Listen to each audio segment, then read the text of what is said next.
Yo les sorties, bienvenue sur cette nouvelle vidéo, ce nouvel épisode de pays sur 10. J'ai mis une page, je sais pas pourquoi. Donc, le dernier épisode de pays sur 10, c'était sur le Luxembourg.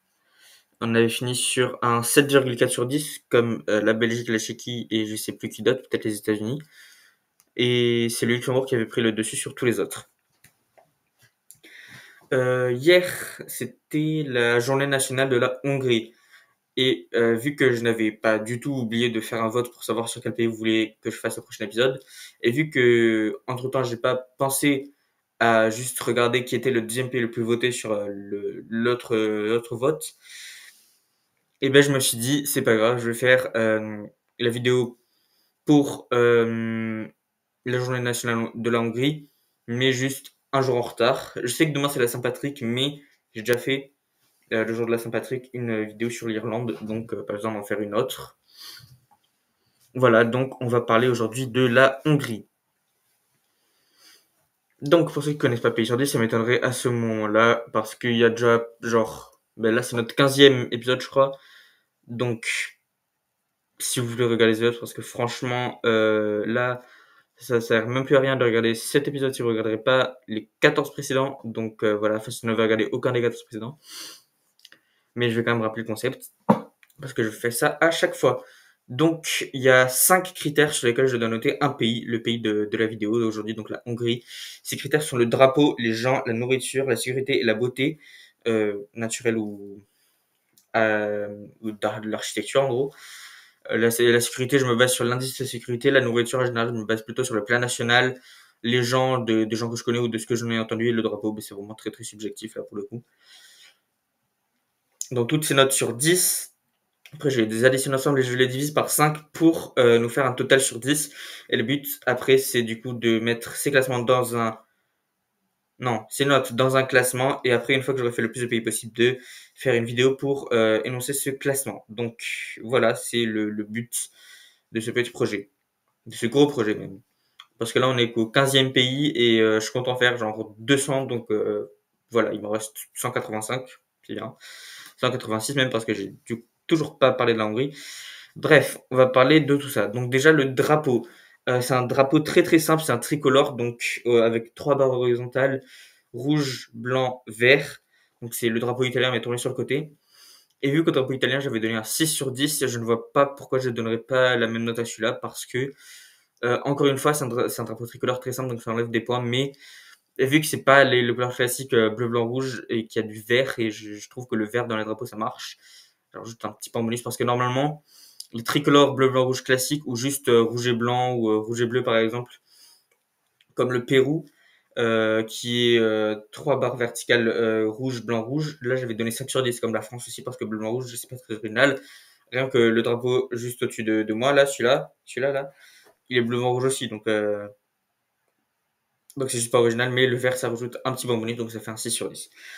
Maintenant, les gens, les Hongrois, alors, ce qu'il faut savoir sur ce truc, c'est que on va pas probablement presque jamais parler de politique. Le critère le plus politique, c'est la sécurité. Encore, franchement, c'est pas. Enfin, il y a juste un indice de sécurité en fait, donc ça passe. Et donc, on va pas parler, par exemple, du président hongrois Viktor Orban, parce que si les gens hongrois ne se reflétaient que par lui, que par Orban, je donnerais une note très très basse juste parce que ses idéologies politiques sont pas ouf. Mais mais c'est pas le cas parce que les Hongrois, il y a des profils, il y a plein de profils différents, et même si certes c'est pas tous c'est pas des personnes les plus progressistes non plus, ça reste des humains quand même assez bienveillants, assez chaleureux, et c'est vraiment ce qui compte, parce que vu que là on parle, enfin j'ai essayé de pas parler de politique. Si on prend vraiment que les gens par rapport à leur accueil, en fait, c'est positif. Je donne la note de 7 sur 10 pour les gens, parce que dans leur ensemble, ils sont quand même sympathiques. Certes, quand t'as fait, enfin, faut pas trop sympathiser non plus, parce que après, tu te rends vite compte que la Hongrie, c'est quand même pas le pays le plus, enfin, qui a le moins de corruption sur Terre.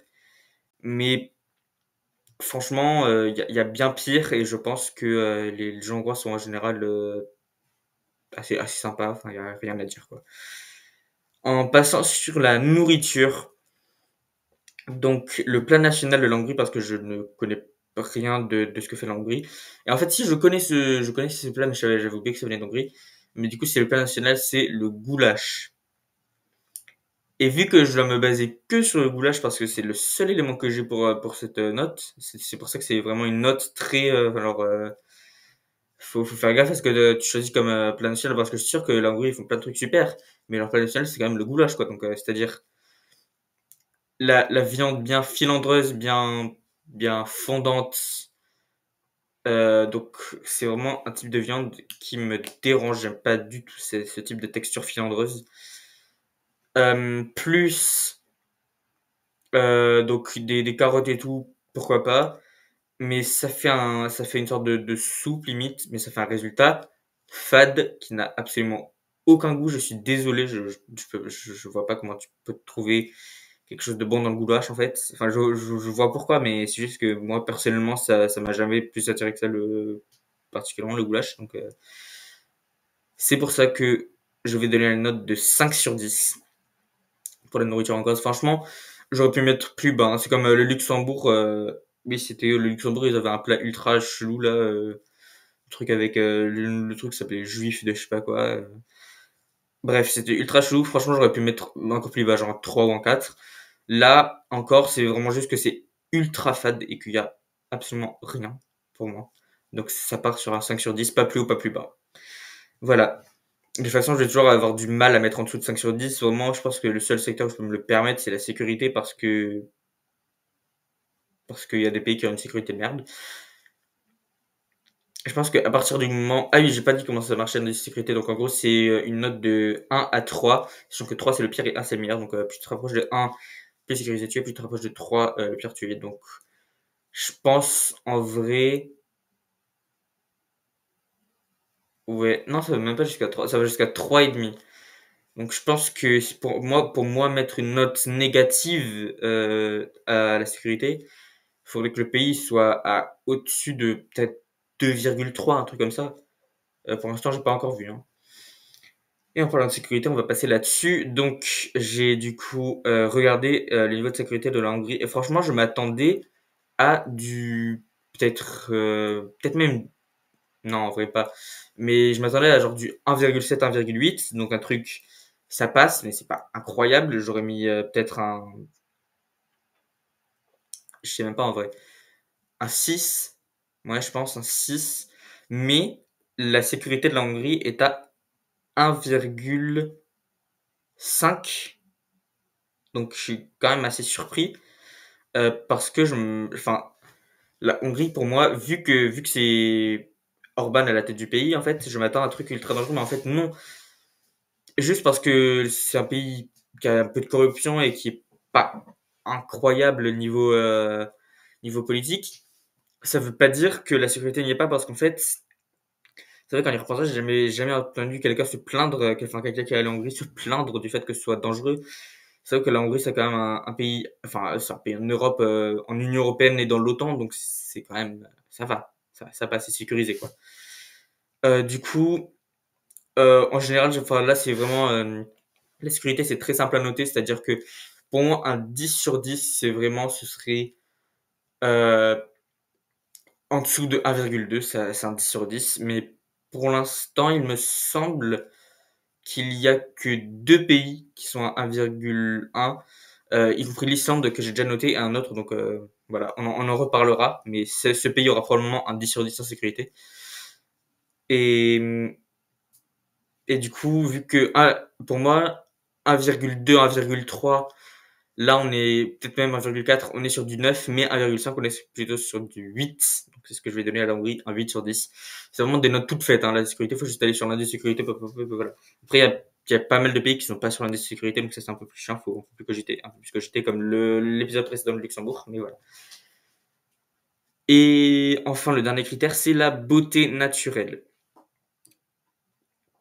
Et donc, on va plutôt parler d'architecture parce qu'encore une fois, vu qu'on est en Europe, l'Europe, c'est un peu compliqué de trouver des vrais endroits beaux naturellement. Enfin, c'est compliqué, non, c'est pas dur, mais c'est juste que c'est surtout l'architecture et l'histoire européenne qui est plus impressionnante, et notamment en Hongrie, parce que n'importe quelle photo que vous verrez en Hongrie, c'est magnifique. Genre vraiment, que ce soit les châteaux, l'architecture, même les forêts des fois et tout, c'est vraiment super. Alors je dirais pas que c'est le pays le plus beau du monde, parce que c'est des trucs en fait que tu peux quand même retrouver dans les pays alentours. Je pense que des paysages comme ça, t'en as un peu, tu dois en avoir en Autriche, en Slovaquie, en Tchéquie, en Serbie, en Roumanie, tu dois en avoir un petit peu même vers cette région de ouest de l'Ukraine. Tu dois en avoir pas mal quand même, et en Slovénie aussi du coup. Mais franchement, je trouve que c'est quand même beau et je trouve que ça mérite une assez bonne note pour finir, donc je vais mettre un 8 sur 10 parce que je pense que la Hongrie le mérite clairement. Et du coup, le 6 sur 10 du drapeau, le 7 sur 10 des gens, le 5 sur 10 de la nourriture, le 8 sur 10 de la sécurité et le 8 sur 10 de la beauté naturelle, ça nous fait un total de 6,8 sur 10. Donc si vous avez regardé les autres épisodes, vous saurez que il y a vraiment pas beaucoup de pays jusqu'à présent à qui j'ai donné en tout de 7. Et là, je pense que le vrai problème, c'est assez triste à dire, mais ça vient vraiment du drapeau et de la nourriture, en fait. Je pense que c'est ça qui les a complètement détruits. Sans ça, s'il y avait que les autres notes, je pense qu'ils seraient peut-être passés même au-dessus du Luxembourg. Mais c'est pas le cas. J'ai choisi ces critères, donc je les assume et ça fait 6,8. Ce qui les place en 13e position. Donc, juste en dessous du Maroc avec un 7 sur 10, juste au-dessus de la France avec un 6,6. Donc, ça veut dire que l'Islande reste ma première place avec un 8,4 et suivi par l'Espagne et l'Irlande. Ça veut dire que ma dernière place reste le Honduras avec un 6,6 sur 10. Voilà, donc merci beaucoup d'avoir regardé cette vidéo sur la Hongrie la semaine prochaine. Euh, je vais encore une fois faire un concept un petit peu plus différent. Donc j'avais dit ça la dernière fois pour ma vidéo sur Google Maps, sur l'histoire euh, du Costa Rica, Nicaragua, de la presqu'île, tout ça. Voilà, cette histoire de frontières. Donc si vous n'avez pas vu la vidéo, c'est un peu une critique sur la manière dont les outils comme Google, enfin les GAFAM en gros, sont utilisés comme preuve, comme, comme truc, genre comme preuve concrète par des gouvernements entiers pour résoudre des problèmes pour résoudre des conflits de frontières. Donc voilà, ce qui est évidemment pas très intelligent.